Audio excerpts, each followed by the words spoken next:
ขังพลังสาธุก่อนอื่นขอกล่าวคำว่าสบายดีไปยังวัตถุท่านที่กำลังทรงคลิปนี้เนาะอันนี้มื้อนี้ก็เป็นบุญฟอดบีจิมเนาะอยู่ที่วัดลาวพุทธศรัทธาธรรมเนาะอยู่เมืองเอลโทรัฐเจอร์เจียนะท่านเนาะที่นี่พี่น้องของเขาก็กำลังมาอย่างมากหน้าหลายตาเนาะพัฒนากรรมการของเขาก็กะเตรียมเป็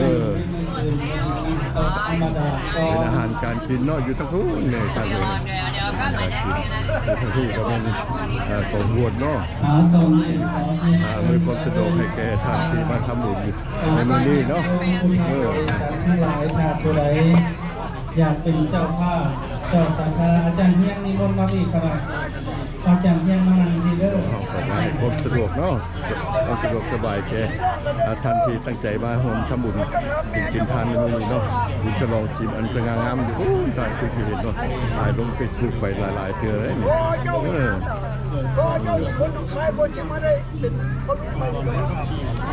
พี่น้องงานโยมเจ้าศรัทธาเนาะต้องเดินทางมาอยู่เนาะ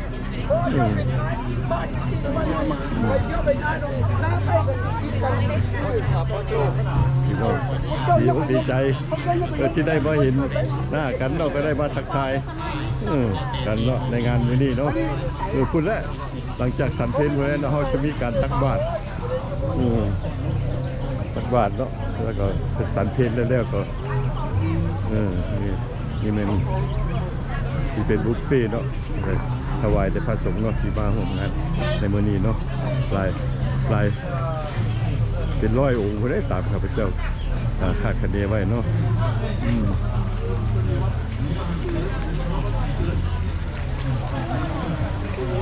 อยากยมขอเฮียนเชิญเจริญศรัทธามาหอดมาถึงแล้วก็ขอเฮียนเชิญเจริญศรัทธา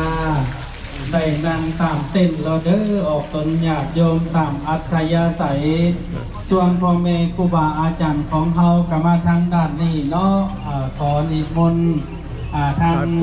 พ่อแม่ครูบาอาจารย์ผู้ใดอยากได้เงินหน่อยอยู่ทางไหนเนาะในคณะกรรมการเขาโรถไอแลนด์คนนี้ทั้งหน้าได้บอกทันจีนี่ก็ดีมากเงินหน่อยใส่บาทอยู่ทางด้านหน้าเด้ออยู่คอยเด้ออย่าลืมเป็นเจ้าภาพเจ้าศรัทธาบูชาเครื่องมงคลของคำของคุณขอจะเลื่อนพรโยมพ่อโยมแม่ออกคำไม่ออกคุณพ่อคำพ่อมีเจตนาบูชาตอนนี้เครื่องมงคลใกล้จะเบิดแล้วยังมีโอกาสเขาจะได้บูชาเครื่องมงคลปอนเปิดสินครั้งหนึ่งในชีวิตจะได้เป็นเจ้าภาพเครื่องมงคลเก่ายางเดินสุดละ50หรืออยากเป็นเจ้าภาพมาทางเรามาอัปเดตหน่อยนึงเนาะเพราะว่า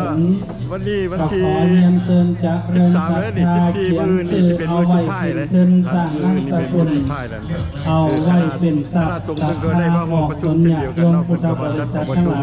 อยู่ที่วัดพุทธศรัทธาธรรมเนาะพ่อแม่ครูบาอาจารย์ชาวบ้านพร้อมแล้วเขาจะเริ่มพิธี10 โมง 15 นาที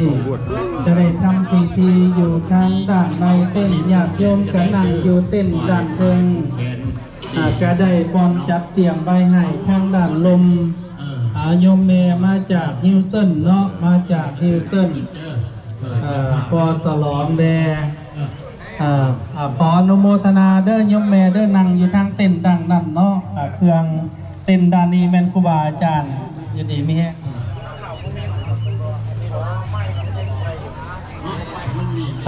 สาธุอนุโมทามิขอเดชะบุญทานการกุศลเป็นเจ้าภาพเครื่องมงคลเพื่อไปปอนเบอร์สิมลูกนิมิตลูกเอกเสกปราสาทงามโอภาสมาศเลิมเสริมสันฐานเป็นนิมิตเตือนตาสาธุการในงานบุญพิธีผูกพัทธสีมาเกิดศาสนายาหูเขียนได้เป็นใหญ่หูวิไลมีเสน่ห์ดังนางวิสาขา ขออนุโมทนาสาธุสาธุบุญคำนำสู่มณีพี่น้องมาจากรัฐแคนซัสรัฐเทนเนสซีรัฐเท็กซัสรัฐฟลอริดานอร์ทแคโรไลนาเซาท์แคโรไลนาโฮไฮโอมาธนาซา$1,000 3 รอบเลยคนเดียววาดดอกตีนักคุณเขาเลยภรรยานางทองสวรรค์เป็นเจ้าภาพ$11,810 สาธุทางคำจันเมบุญยังป่าไซได้เป็นเจ้าภาพโมตนา$6,500และก็มีสังฆาของโยมพอฟื้นรุ่นอุบลเมคำเพชรรุ่นอุบลได้โมตนาเป็นเจ้าภาพเจ้าศรัทธารวมทั้งเบิด$8,500 สาธุเด้อขออนุโมทนานำโยมพอสวรรค์ป่าบุญชมวงคำจันทร์พี่น้องบ้านสีฐานใต้โมทนาอีก$8,000และกทานนักพราชไม่ออกจำป่าทองโมทนา$7,000ไม่ออกโดนางจันเพ็งโมทนาอีก$7,000เมตุลาตาระธรรมโมทนา$5,000ไม่ออกมาลางมหาหงสุริยจันทร์$4,000และก็ทานพิมพ์พากิ่งสดาอีก$3,000ลูกนิมิตตามกำลังและศรัทธาญาติโยมเอาศรัทธาเป็นที่ตั้งเอาปัจจัยเป็นที่สองมีเพิ่มอยู่เลยนี่อีกขึ้นมามีเก้ามีเพิ่มมีหลายกองกายเก้าเนาะ Write your name and last name how much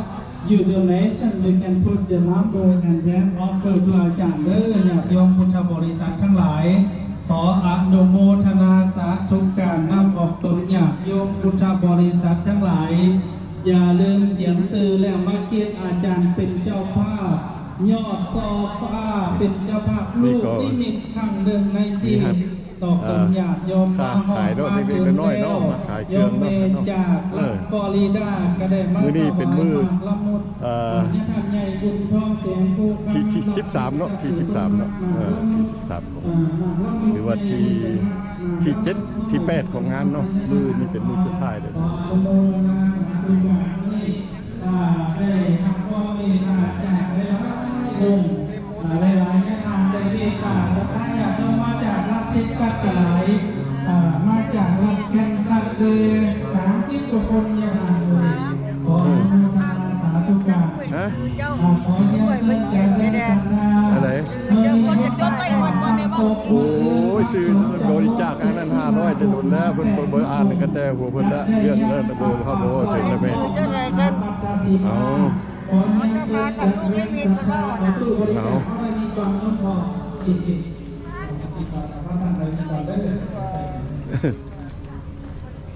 ตั้งไว้ข้างหน้าเลยก่อนเอาตู้บริจาคตั้งไว้เลยโอ้แม่นเลยเนาะโอเคเอาไปสั่งเอาไปตั้งไว้นะอาจารย์ขออนุโมทนาสาธุอาโยมแม่จันเพ็ง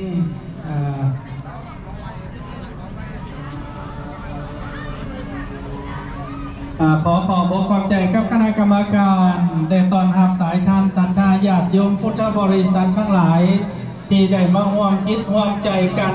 สำหรับญาติโยมปอนเบอร์สิมแล้วอยากทายโฮก็ขอเฮียนเซินทายโฮทั้งด้านหน้าสิมแล้วก็เข้ามาสู่เต้นห้องน้ำห้องก็จะมีอยู่หลายบ่อนโยมแม่จะมาโมทนาเนาะขอเซินนางเด้อโยมแม่เด้อขอเซินจะเด้อศรัทธาทั้งหลายเนาะเอาทางคณะกรรมการข้างนอกเรียนเชิญเจริญพรน้อมของตนญาติโยมสาธุชนคนดีคนจะบุญใจกุศลทั้งหลายอ้อม3 รอบคนเด้ออ้อม3 รอบแล้วเข้ามาเลยเข้ามาเลยพอยกเข้ามาใกล้ๆเอาผ้ายกใส่เลยเขียนเลยพอเห็นมันทีอันนั้นแล้วไว้สั้นๆเวลาจอจันเอายกเขียนเลยเพื่อนเลยพอเอาเขียนเลยเอามดผ้าจันล่างมดหักแดดมาหน่อยเอาสาธุสาธุสาธุสาธุอนุโมทามิเอามาใกล้ๆแม่ย้ำเข้ามาใกล้ๆนี่ย้ำเข้ามาใกล้ๆปอดเนาะปอดเนาะ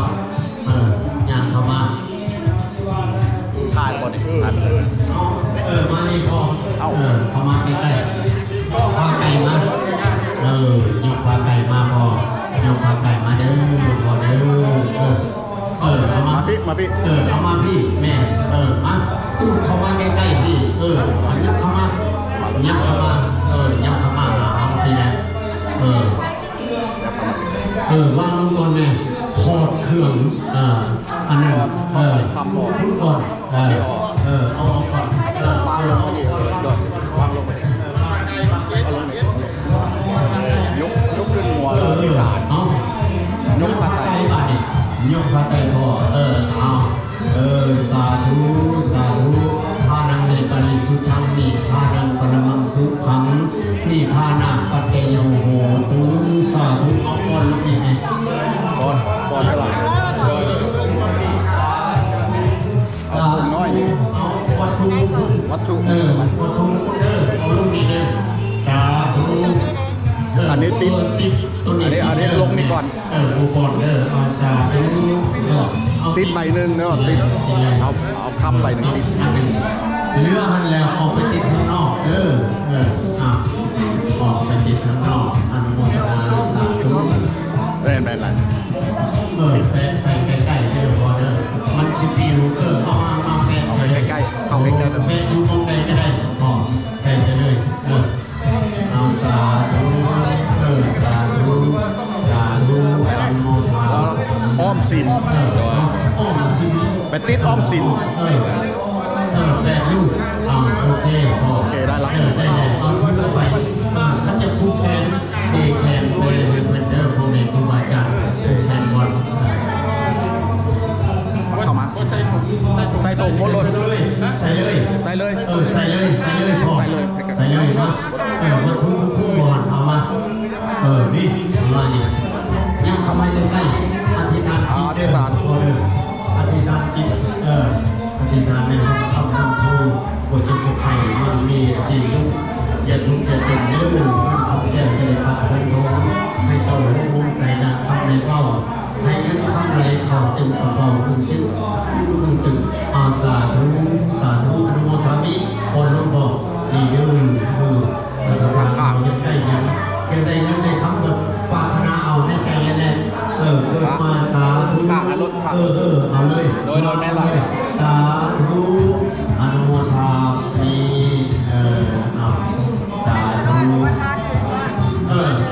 สาธุสาธุ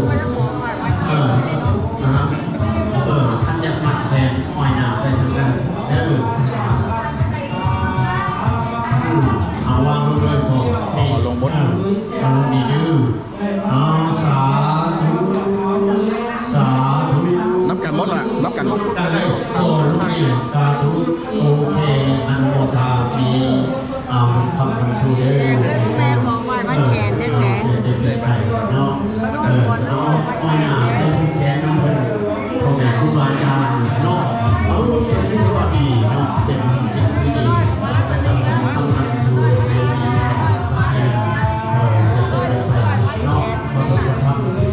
อาจารย์เพิ่งเป็นผู้สร้างหน้าเลยเป็นผู้สร้างหน้าให้ทุกคนยังเข้ามาใกล้แม่ยังเข้ามายังเข้ามาใกล้ผู้ใดยังก่อนไปจัดการเบอร์สิงโนยังเข้ามาใกล้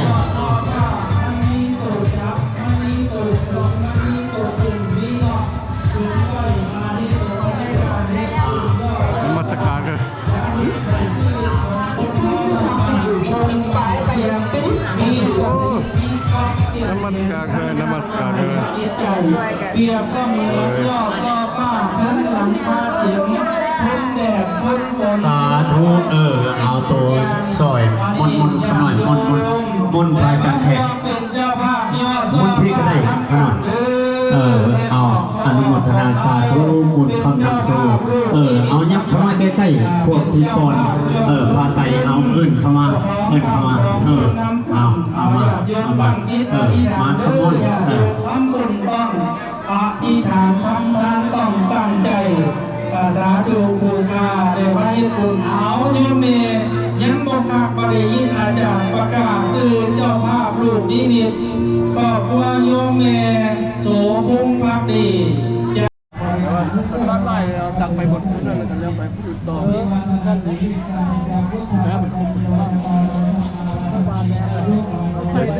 สบายดีเจอแล้วใจไปอยู่นี่เหรอเมล่า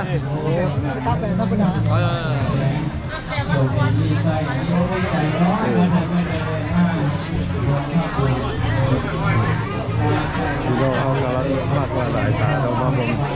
ทีในมือนี้เนาะเพราะว่าเป็นเกือบเป็นมือสุดท้ายเนาะมีวันเสาร์วันอาทิตย์มือนี่ก็เป็นมือสุดท้ายงานเนาะโอ้พี่น้องเขาทั้งเดินทางมาทั้งใกล้และไกลต้องมาร่วมงานในมือนี้เนาะอย่างมากหน้าหลายตาเนาะพี่น้องเขาจะไปยังไงนอนนอน จอดรถจอดลาความรวยขนาดสถานอย่างก็มาด้วยก็จะมีพิธีตักบาตรเนาะโอ้โหทางสาธุการของพระโพธิสัตว์เป็นเอวังมาแล้วกองแล้วกองผู้สุขจากอิลลินอยแม่นารีสหาสารดาจากอิลลินอยแล้วก็ท่านเจ้าภาพเจ้าสังฆายิงเอาเอาจะได้สบายดีสุขช่วยกันเด้อช่วยกันอาจารย์ทำไมอยู่วงทำมาทำมาคนทำมาเป็นเรื่องการด้วยพอเป็นเรื่องที่จะพบกันจะพบกันครับดูกันย่างมากหน้าหลายตาเนาะแล้วนี่คณะกรรมการเขาก็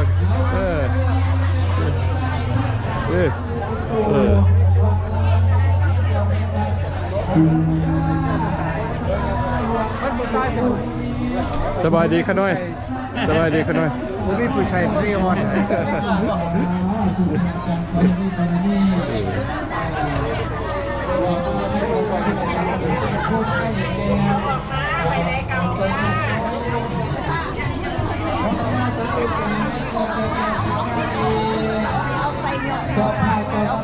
สบายดีสบายดีสบายดีสบายดีสบายดีไอ้สบายดีสบายดีสบายดีสบายดีนั่งสบายดีสบายดีสบายดีสบายดีขอให้ได้บุญหลายๆเด้อขอให้ได้บุญหลายๆเชี่ยวได้น้องไอ้ได้อยู่ดีมีเองไอ้มา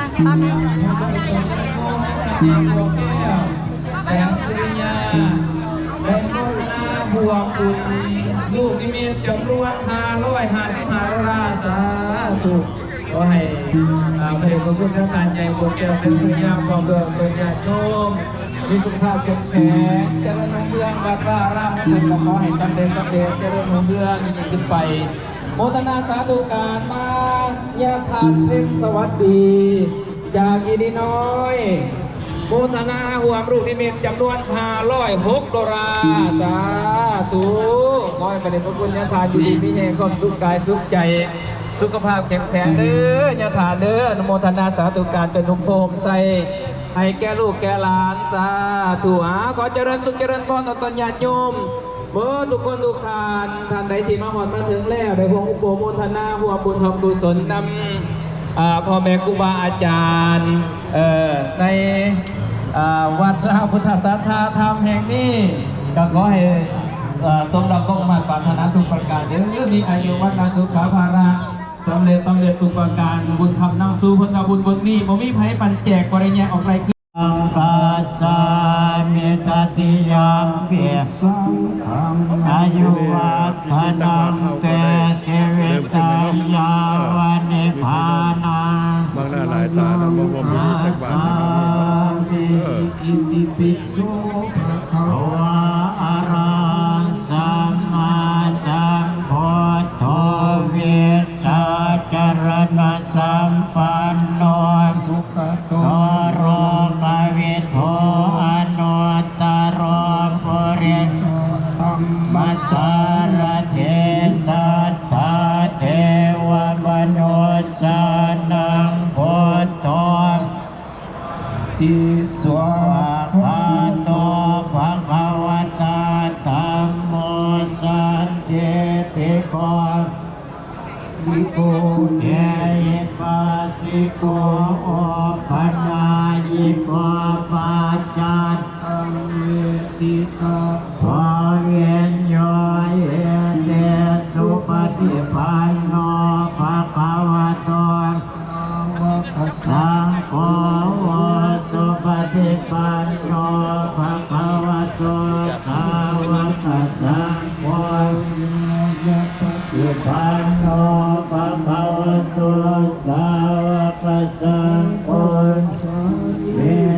วัติปันโนภะคะวะโตสาวกสังโฆเมตตายุคานิปัสสะปุริสาพุทธาภะคะวะโตสาวกสังโฆอาวุธไนโยปะอาทินโยอย่างมากหน้าหลายตาต่างบ้านต่างเมืองมาร่วมทำบุญกุศลในมื้อนี้เนาะขอให้ได้บุญหลายๆเด้อบุญกำลังสู่ขอให้เดินทางกลับด้วยความตลอดปลอดภัยบุญกุศลทุกคนเด้อว่า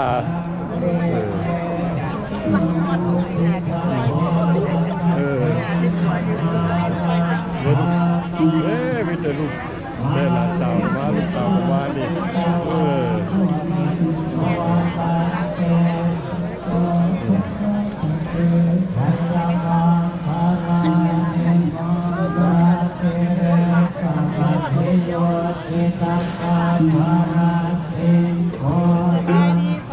สบายดีเอาบุญนั่งกัน เอาบุญงานเด้อขอให้ได้บุญหลายๆเด้อ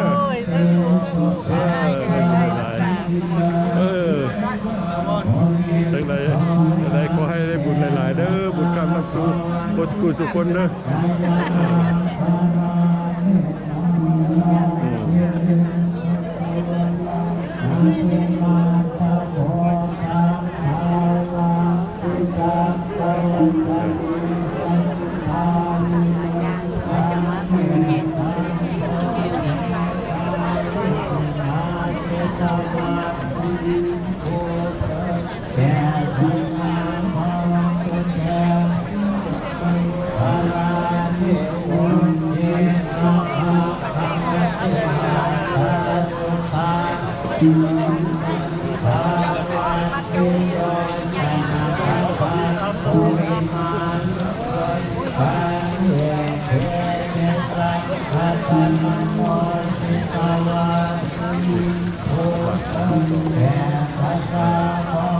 เริ่มขึ้นแล้ว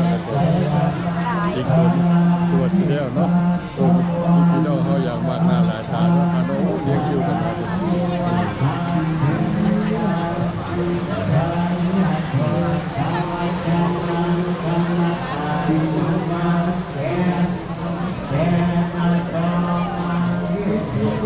น้องเศร้าด้วยกันเข้าโฮมงานด้วยกันเนาะนี่มีโดรนมาถ่ายนี่ท่านไล่สดอีกได้ไหมถ่ายทอดสดได้ทัน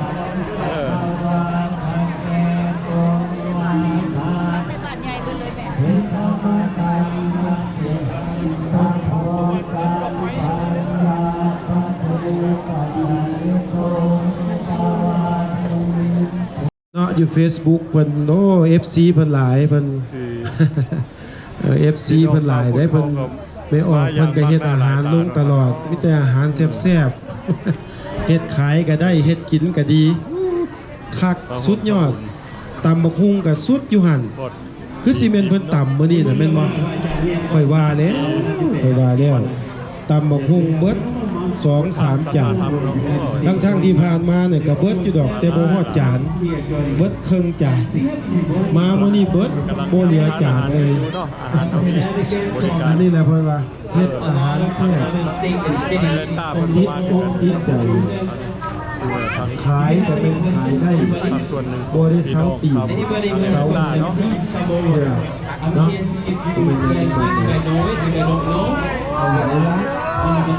ขอเวลาเท่านี้ก่อนเนาะ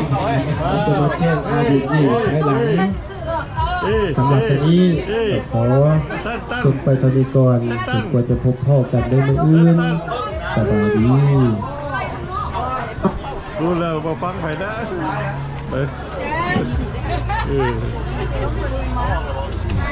พี่น้องเขาก็กำลังมาบริจาคทานกันจังมากหน้าหลายตาเนาะ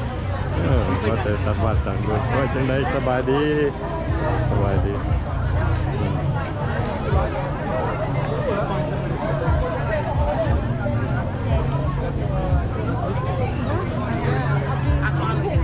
You got to get serious?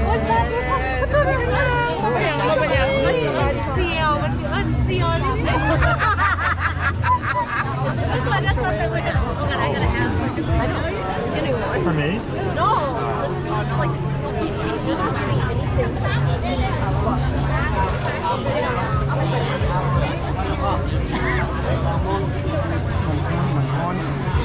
Stay underneath the shade. Yeah, hold on.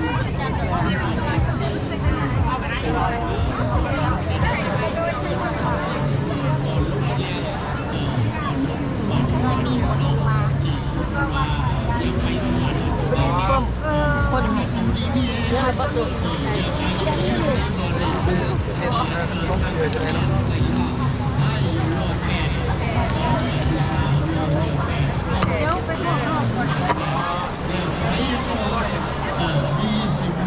สัญญาพยากรณ์มีสิบการเรียนเจริญพรไปบูชาเอาผ้าไตรนอกแล้วก็ขึ้นมาสิบเฮรอบ3 รอบนอกก็ดีมุกดีใจออกตนญาติโยมขออนุโมทนาสาธุคุณคำนำ For those who will join us in this afternoon, we have Governor official will be joining us. The celebration, the opening of the celebration will start in this afternoon, probably around 2 p.m. for those who are joining us. Please stay tuned, and there are so many people here, and please vote with questions. พ่อแม่ครูบาอาจารย์นั่งลุกโอยนาไปหาพ่อแม่ครูบาอาจารย์เอามนต์พาอาจารย์แขกหักออกต้นงานโยมเด้อขน่อยเอาวางใส่ถาดเนาะแล้วไปพื้นที่ภาคเก่าพักถวายแล้วจะมา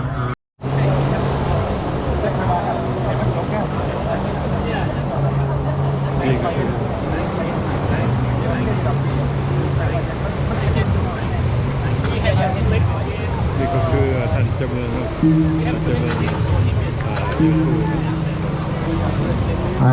ได้มาผม ทางคณะกรรมการก็เข้าคณะอุปถัมภ์บัตรขอนั่งทั้งหน้าก็ได้เรื่องคุณนั่งทั้งเจ็ดก็ได้คณะกรรมการบัตรเนาะคณะอุปถัมภ์บัตรทุกท่านเซิร์ฟเด่นทั้งนั้นก็ได้ที่ว่าขึ้นกับแฮมบูเชฟเขานี่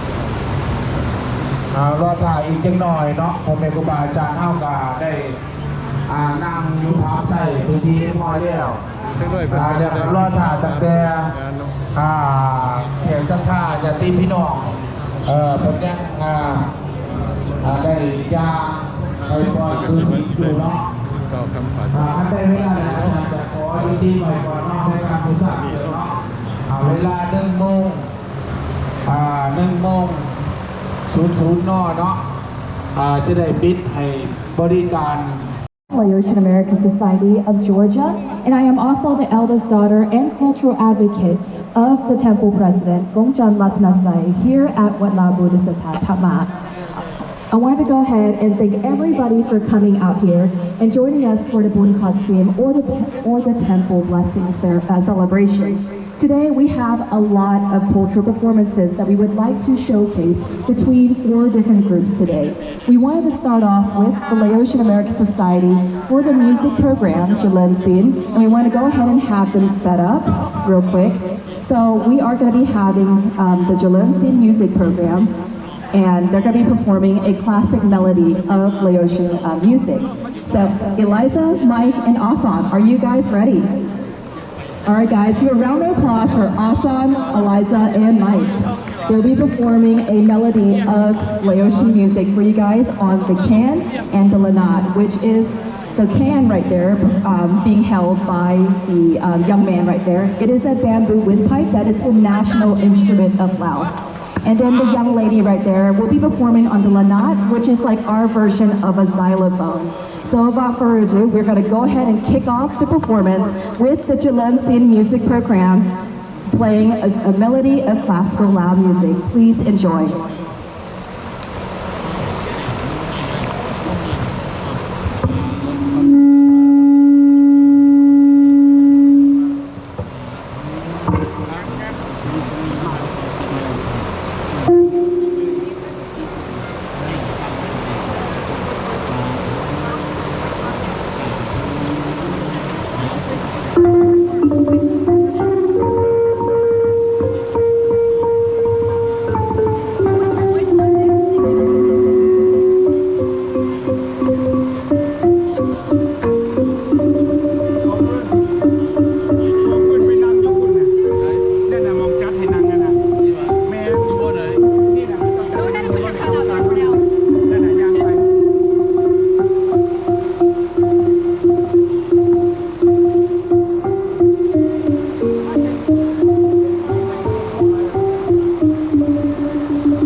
อ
180,000 มีเนื้อที่อยู่ 15.05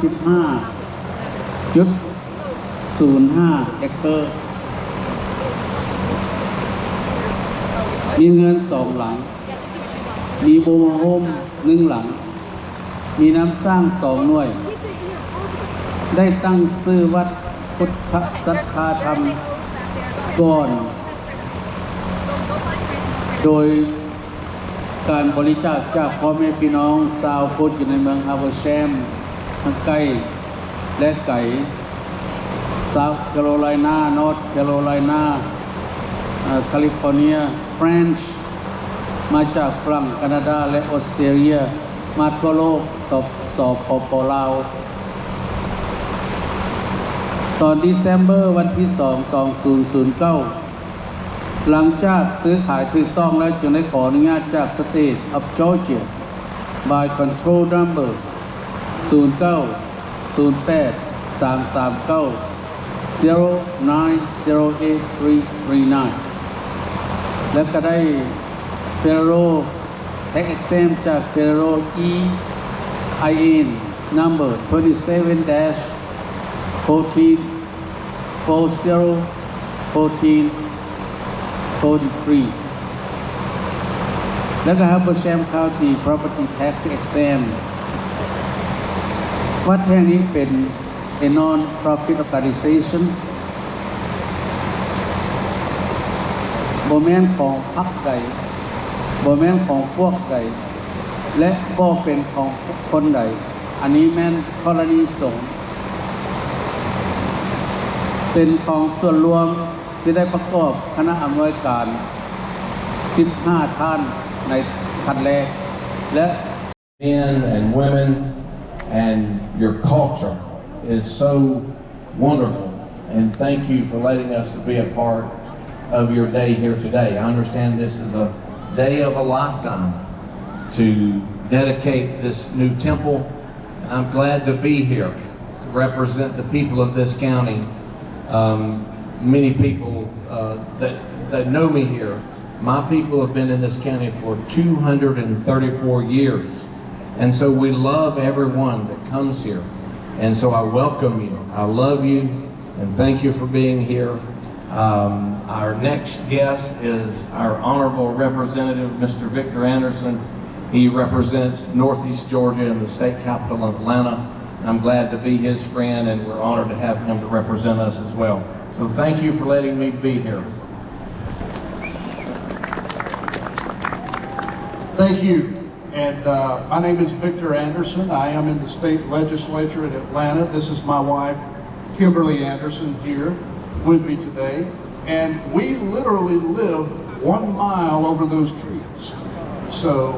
we own a business right out here on the road. I see some of you that are our customers and have come in the store there. So thank you all for being a part of our community.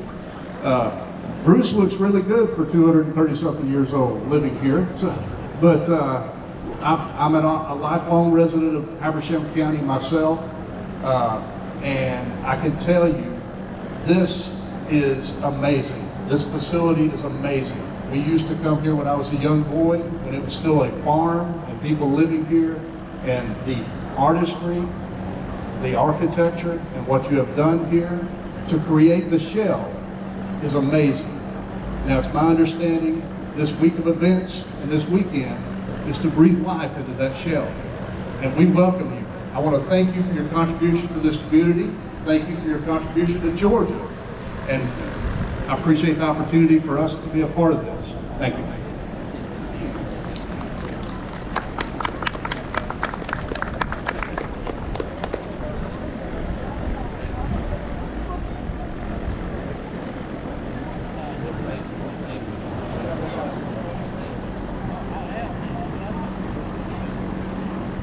เจ้าเมืองเป็นมากาวเปิดยังเป็นทางการเนาะก็หน่อยเนาะหลักการแสดงความยินดีกับช่างวัดปานเฮาก็หน่อยเวลาบ่าย 2 โมงเป็นสิเดินทางกลับก็หน่อยแต่ว่าพิธีของพวกเขายังดำเนินการต่ออยู่นะก็หน่อยเนาะหลักการช่วงตอนนี้พวกเขาที่ขออนุญาตทางพี่น้องยังอยู่ the official ribbon opening to open up officially the SIM for Wat La Bodhisattva Tham. We want to go ahead and re-invite the House Representative Victor Anderson and of course the Habersham Commissioner Bruce Harkness to come up here and join us for the ribbon cutting for Wat La Bodhisattva Tham, officially opening up the SIM.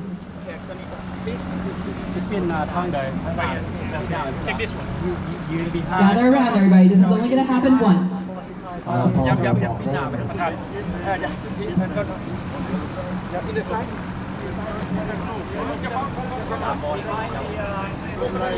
สยันโตโพธิยาโมเลสากายังทางนันทิวัตโนกวังวิสโยโอหิสยันสุสยามังกาเลปาลาสิตาปาลังเกเทวตาวิโมกาเลอภิเษเกสาปะโพธานาคาคัมตัวปะโมทานเตสุนาคาตังสุมังคาลังสุปาปาตัง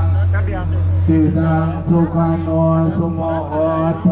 จะสุเยตังพรหมจาเตสุปัฏฐากินังกามังวาจากามังปะทากินัง เราดังต่อไปเรียนเชิญท่านพระเดชพระคุณประธานองค์การคณะสงฆ์ลาวเจ้าเมืองและกับประธานคณะกรรมการวัดลาวพุทธศาสนธรรมในครั้งนี้ก็ได้โอเคอะไรดีครับผม ทิเนสยันโตโพธิยาโมเลสากายานันทิวาคโนเอวังตวังวิสโยโอหิสยันสุมังคาเลอปาลาสิตาปาลังเกสิเสปัตวิโมกาเนอภิเษเกปะโพธานาคาคาปะ Thank you very much นาคาตังสุมาสุมาปาตังสุโหติตังสุขโนสุโมโหโตจะสุยิตังพรหมจาเตทินังกายกรรมังวาจากรรมังปะทาทินังปะทาทินังมโนกรรมังปะเนปะทาทินาปะทาทินา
งตบมือให้กับทางของดรแหม่มภาวดีจีวียูจิแคลิฟอร์เนียวัตถุนิตนะครับนะ say thank you very much ขนาดลำดับต่อไปสิเป็นศิลปินที่การแสดงวัฒนธรรมที่เดินมาจากท่านทางเทนเนสซีจิมมี่นะครับเนาะได้ฟ้าจากมัดประชันใช้อิงตามคำสั่งของสร้างตัวเนาะตัวนี้เขาซื้อเบ้าเรื่องงานดิสกรเรื่องบอลไทยบอลถุงสกรออกตัวยันโยมเฮาเนาะเอาขอเซินโซฟามาบอลบอลตามนั่นเดบอลบอลโฮมไม้โฮมต่อเขาเด้อเอาขอเซินเนาะโซฟาเนาะสำหรับยอดโซฟายอดอาณาเบื้องขวาหมายเข้ามาออกตัวยันโยมคนไหนชื่อว่าจะข้ามเอนเดอร์อาจารย์จะได้เป็นเพชรในวงหนึ่งใส่ในนี่ใส่ในยอดโซฟายอดนี้ญาติโยมคนไหนที่ว่าจะเป็นเจ้าภาพเจ้าสถานตัวนี้ขอเสนอขึ้นแล้วก็โพสต์มาแล้วอาจารย์จะเดินซื้อนามสกุลแล้วก็ป้อนเส้นในถุงนะเนาะเพราะว่าเป็นใส่ทั้งยอดโซฟาคนนั้นไม่ออกเลยเรื่องตัวนี้เนาะความหมายเนาะในการขอเซิร์นพอไม่ออกมาเอาเด้อนี่สำหรับยอดที่2กับมาเมนพอเป็นยอดทำบินได้นี่เนาะขอเซิร์นเนาะ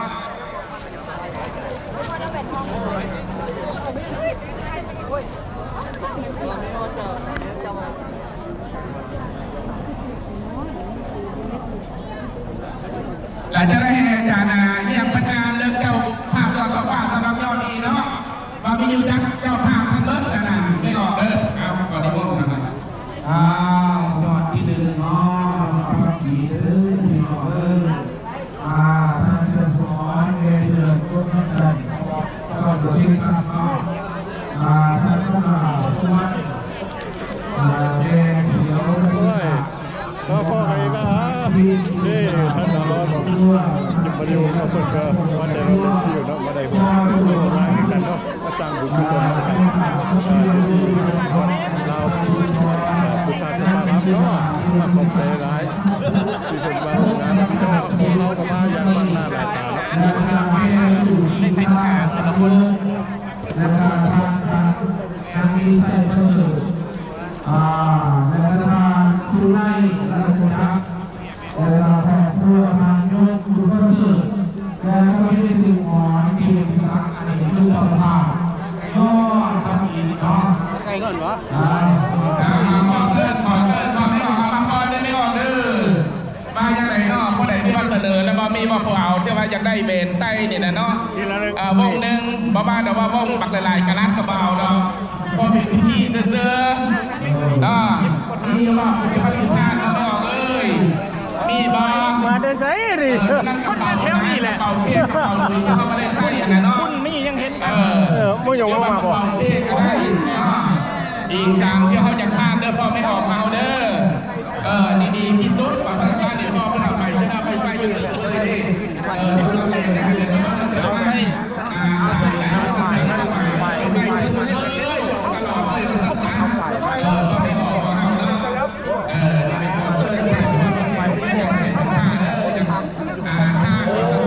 ไฟมุกุลรู้เอาเถอะติดสินไฟมุกุลทำไมยังใช่มงคุณไปหาเนี่ยพอกันแล้วขอเซิร์นนะพอไม่ออกมาเด้อจับสายเชิงเด้อหน่อยจับสายเชิงจับสายทั้งวงเด้อเวลาถึงเดือนสองมาเด้อจับสายเชิงสายเชิงเด้อมาแล้วเด้อบางมาเยอะสร้างบ้านเด้อไม่ได้สวยอะไรนี่อันนี้เป็นยอดโซฟานะ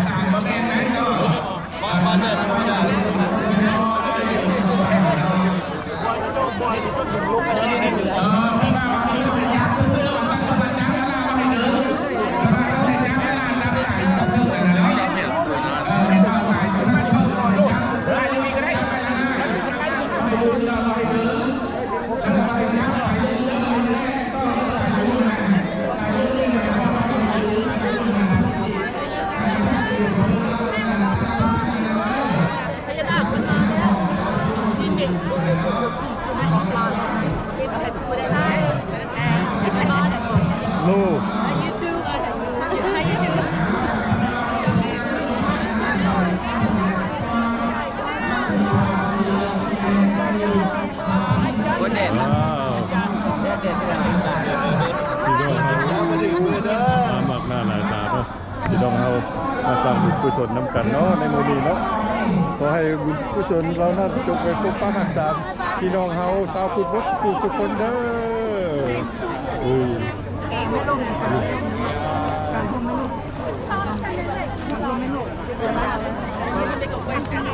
อินสเปกกวดก่อนบ่คิดมันเห็นหยัง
เจปัตตามิโม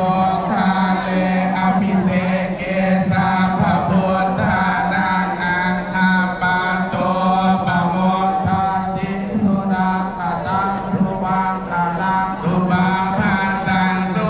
จิตังสุขโนสุโมโต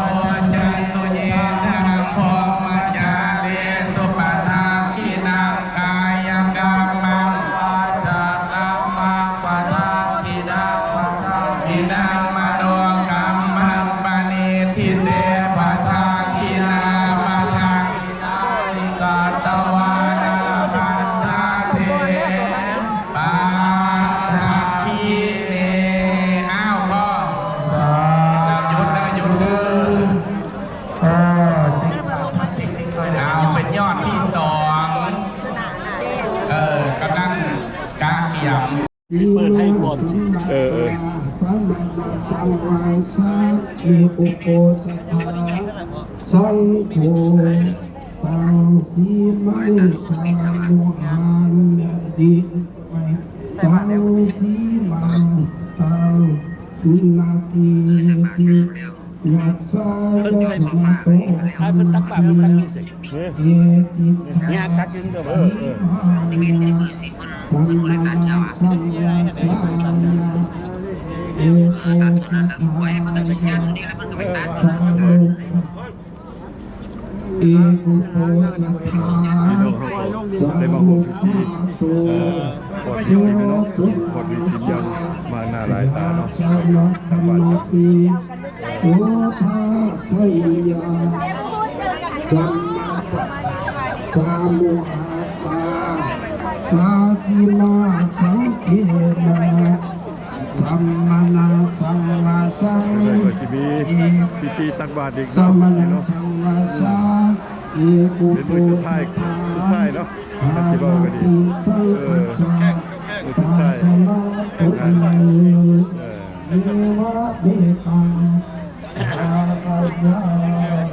นอนพี่เลย โมเมนต์ทันทีลุงเอิญมีสิมแล้ววะลุงเนรมิตแต่วะ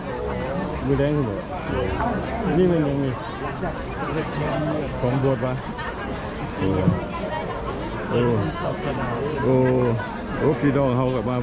จากบางหน้าหลายตาเนาะทางตัดไก่และไก่เนาะจะได้หัวหน้าเขากลับมานี่ตัวนี่เมื่อพี่น้องชาวคารุหน้าเขากลับมาเพื่อกำลังโอ้ยตั้งไหนโอ้ยครับสบายดีดีพี่น้องเขามาแต่ชาวคารุหน้าเราจะปักเข็มเบอร์พูดอย่างคิดอย่างตั้งนี่คิดอย่างนี้คิดเดียวอันนี้ก็ท่านผู้นำเลย มาได้สักสบายดีสบายดีสบายดีไทยจังเลยกันนะโอ้ท่านได้พ้นกับมาดิท่านได้พ้นกับมาดิโอ้สบายดีสบายดีมันมีเวลาดีสี่หลายดีสี่ บ้านนี่ไปบ้านตู้มาแว่นนะแค่ค่อยอยู่พุ่นมาทิพย์แล้วเสียดิ คอยไปคู่มือไปคู่มือ แต่มือเราทีแรกเราเลิกงานแล้วเลยไปเลย หักเขาดิ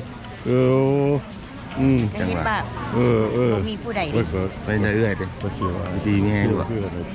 ผมมาเดินทางได้เป็นยังไงดีแม่อันอยากส่งสการที่นี่กับภาพหมู่บ้านเงื่อนไปที่นาไอที่นากับห้องคนเรื่อยๆจะตู้ตาดเสาหน้าเพิ่นส่งสการขนาดเอาอยู่ดีมีแห้งพ่อกับไปหาเราเฮ้ยเฮ้ย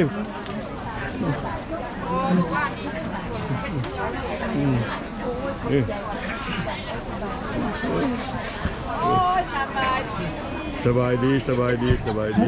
สบายดีทุกคนโอ้มาสร้างบุญน้ำกันโอ้บางหน้าหลายตาพี่น้องเข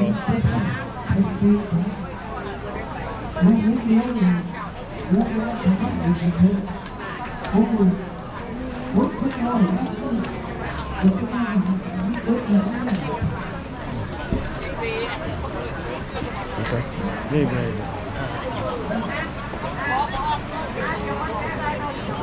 สบายดีสบายดีลูก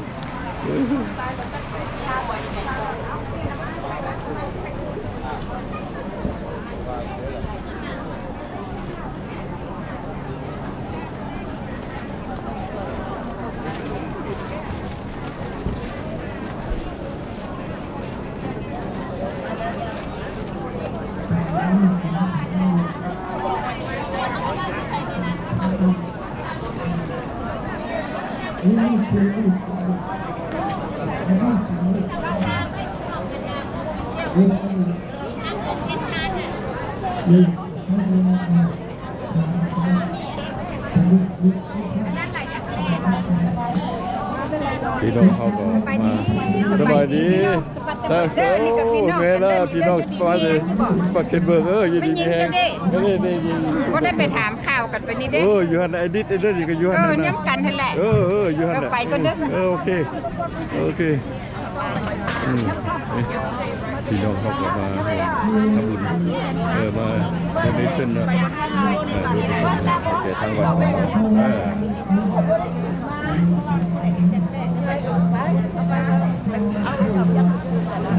มันอยู่เหมือนกันกินอยู่คุณบอก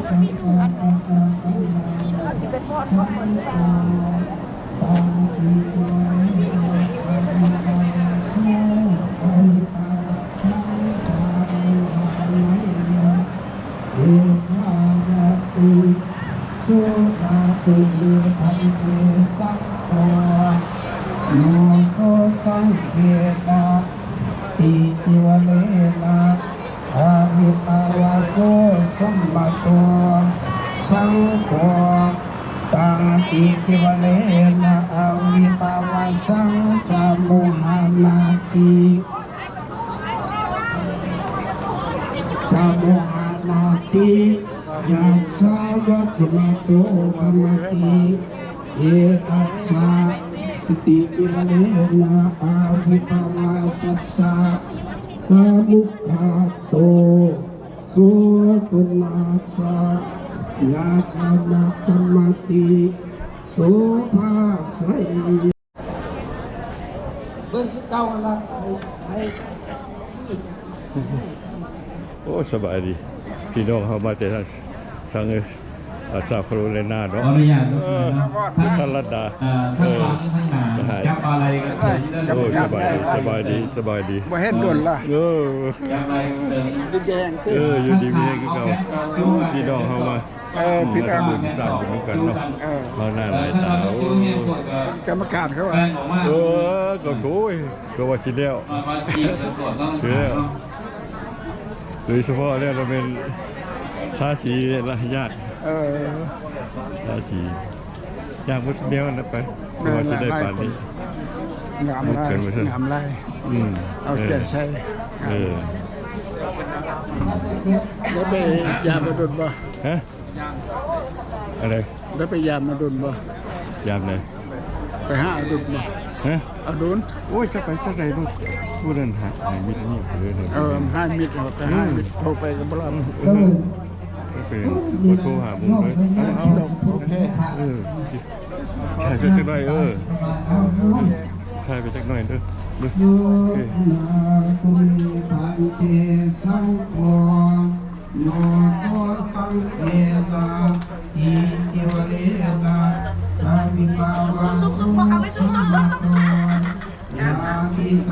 เข้าก็ได้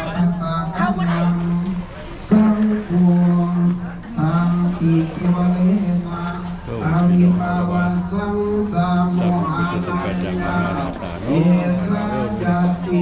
เป็นมือสุดท้ายด้วยเนาะ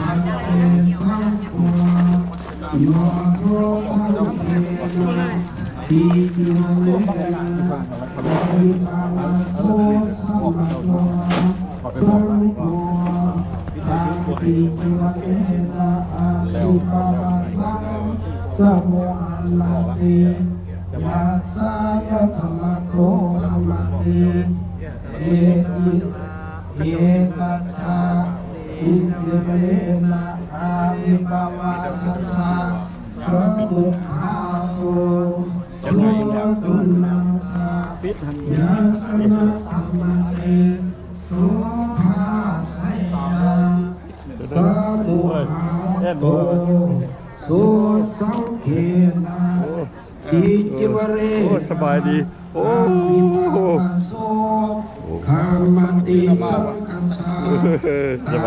บายดี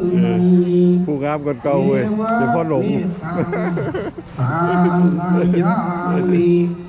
สุนาโตเปพันเตสังโฆญาสาสังเขนะสีมาสัมมาตาสัมมานาสัมวาสาเอกุโภสตาญาติสังฆาสาปะตะกัลลังสังโฆปังสีมังธัมมานาสยาเยสายติ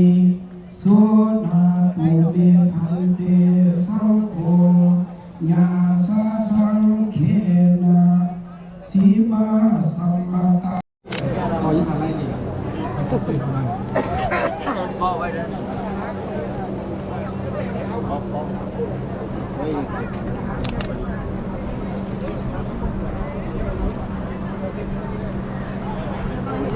ในพิธีเข้าก็คือที่สิ่ง เมียวจะพาเขามาทั้งฝ่ายเลย สูตรนกป้อมซิม ปูเป็นปล่อยไปอีก เป็นเรื่องที่ดีของบ้าน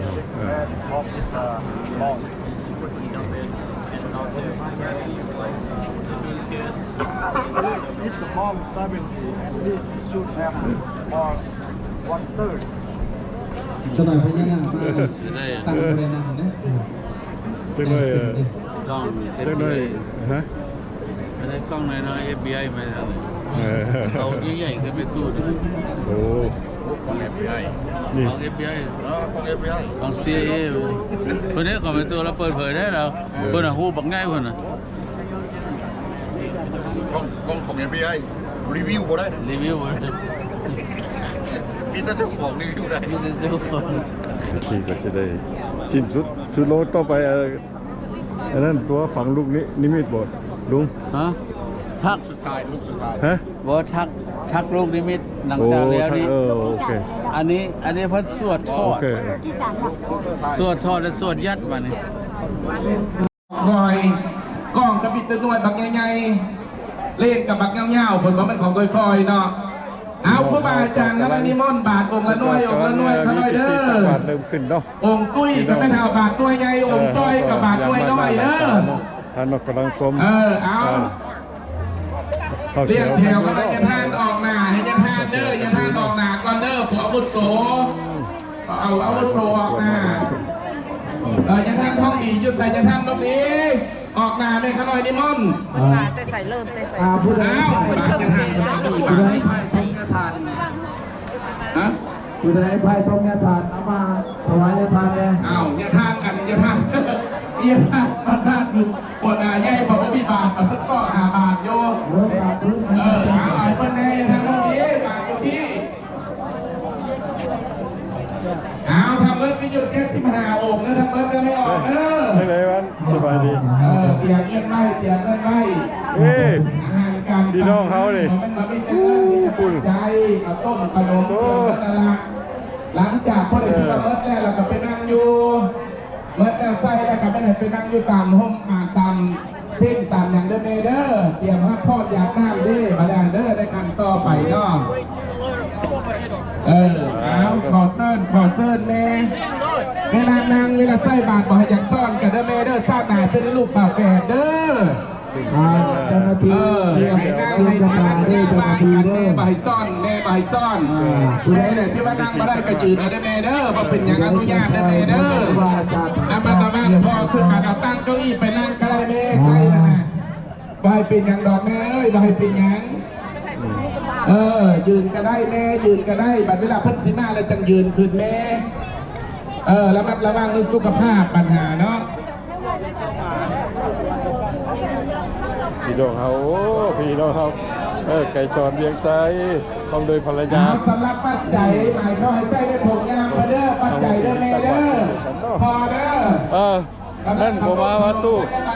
ผมว่าบอกเข้าใจยังสั้นโอ้ไปยืนน้ำไผ่ล่ะแล้วการเรื่องการป้อนมือสิวป้ากันสะก้อนเด้อข้าวบุษราแล้วกับป้าไว้น้ำโตน้ำตาลสะก้อนสบายดีเจ้าสบายดีเอาไม่ออกพ่อคนใจพี่น้องเขามาความทำบุญที่สุดน้ำกันเนาะคนจะลงมานี่คือกับว่ากับว่ามันของไม่ได้ถามไม่ได้เลยขอโทษขออภัยไม่ออกเมื่อแรกจะโทรไปโทรศัพท์ไปเล่าให้กันแล้วว่าผู้บาดเจ็บการโรคการเลือดเข่าทางด้านเนาะผู้บาดเจ็บเขาเลยคนที่มาบอกให้เจ้ากันนะขอโทษนั่งมานี่นะคุณเป็นกับผู้จ้างกำกับเนาะเรียกงานผู้บาดเจ็บอะไรเนาะอันนี้อาจารย์ต้องว่าไว้ก่อนจะว่ามาได้ไหมเอาแล้ว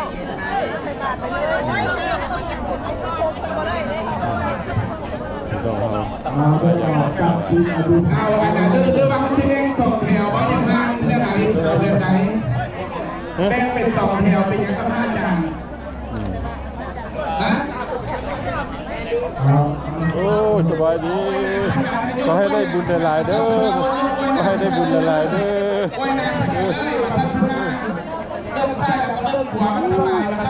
ได้บุญหลายแต่ที่ต้องเข้าถึง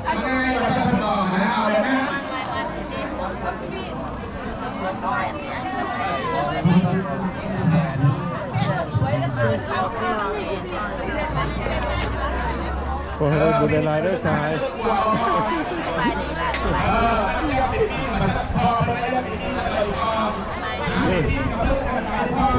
สบายดีพี่น้องเขาปลาต้นให้สาวที่ได้ลานเช้าดิลานเช้ากับบ้านนางยืนจะได้สหายขอให้ได้บุญหลายเด้อท่านนุกกันขอให้ได้บุญหลายรุ่นให้บุญหลายบุญเข้าหน้าสุดถ้ารัศมีสิทธิสัญญาที่เป็นมารับเหมาตลอดเลย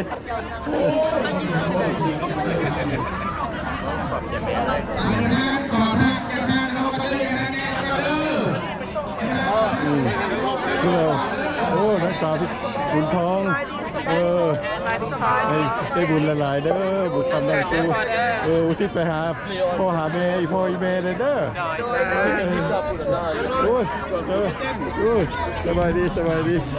โอ้สบายดีจ้ะสบายดี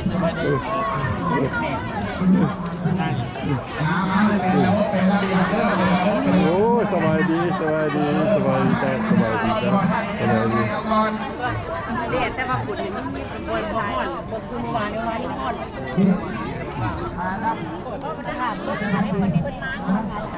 ได้สบายดียามันเป็นยังดอก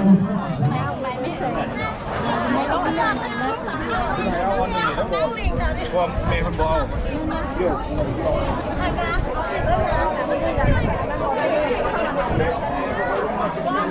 ที่ว่าจะบูชาวัตถุมงคลต่างๆเพื่อให้ปอใส่มือพลังที่มากค่ะขอเสื้อบูชาไว้เรื่อยๆเด้อ เราได้เราจะเข้าโอกาสเป็นเลยก็ดอกเรื่องต่อที่เพิ่มได้ทำที่เพื่อกับสามปัญหาที่เราเล่นเซฟไปห้ามที่ต่ออีกนะครับเพื่อได้เราเพื่อเราจะประกาศออกเลยก็เรื่องดีสีเขาเรื่องงานตรงโอ้ยใครโอ้ยแม่กับมาน้ำเนาะแม่ขาวกับมาน้ำเนี่ยภาษาบ้านที่ดอกคือมาตั้งแต่ สาธุออกตัวงานย่อมเจ้าเดินทางมาห่วงงานถูกพระสิมาเรียกว่าขอพระสิมาในวันนี้อายุดีไม่แห้งมีโชคมีมาในเวลามีรวยนักการกับซองขายตลอดปลอดภัยเด้อไปยาได้ข้ามมาอย่าได้คลองอย่าได้พบปัญหาอย่าได้พลาดงานให้ทุกสิ่งทุกอย่างแต่อยู่ดีไม่แห้งอยู่เย็นเป็นสุขพอไม่เอาจะเอาทุกผู้ทุกคนเรามาในวันนี้มีโชคมีมาในไม่น่ามีรวยไอ้ยินแต่ว่าก็คือ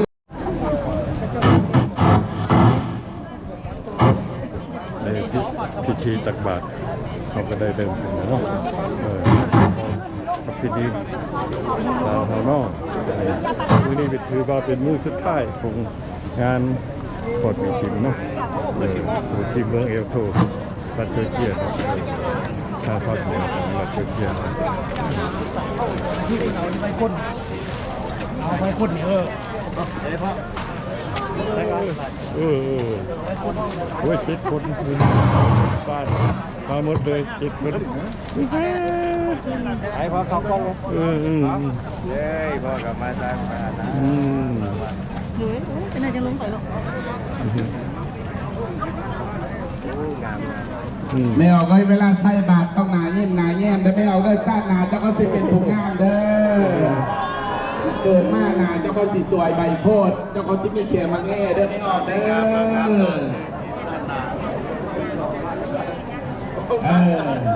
เอาอยู่ดีนี่ไม่ออกบนข้ามบนโซ่เอาข้าพเจ้าใส่บาตรแล้วหลังจากอยากนั่งพ่อมันสร้างนาเจ้าก็สิได้เกิดต้องเป็นคนตามประเทศคนกลางกินเด้อก็อะไรนี่แก่เด้อคุณที่เราเฮาว่าโฮมทำบุญตักบาตรทำบุญใหญ่มากหน้าหลายตาเนาะอยู่ในรัฐใกล้เคียงของเราได้ไก่ก็มีเลยทางไก่ป่ะก็มีทั่วไปเนาะทั่วสหรัฐอเมริกาก็มาได้เนาะเมืองที่ใกล้เคียงแบบคุณว่าดีมากดีนะ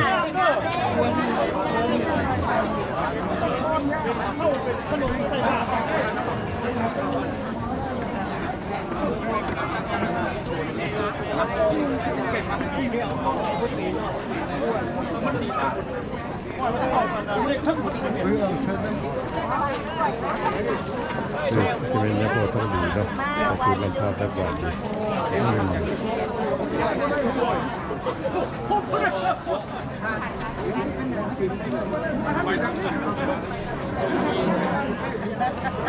โอ้เพิ่งจะบอกเป็นนักเทศนาเนาะโอ้ไม่เอามาจากเล่นต้าบอกเลยโอ้จะบอกเป็นนักเทศนาได้เปลี่ยนแล้วก็นี่เทศนาก็มีเทศนาบุญสาธุโนปันเตภิกขุสังโฆข้าแต่พระสงฆ์ผู้เจริญพวกขน้อยทั้งหลายขอน้อมถวายอุโบสถทำสังฆกรรมเพื่อขอภิกษุสงฆ์จงอาซึ่งอุโบสถนี้และกองอัฐบริขารอันมีบริวาร8 ประการแด่พระภิกษุสงฆ์ขอพระภิกษุสงฆ์จงอาอุโบสถกองอัฐบริขารกับทั้งเครื่องบริวาร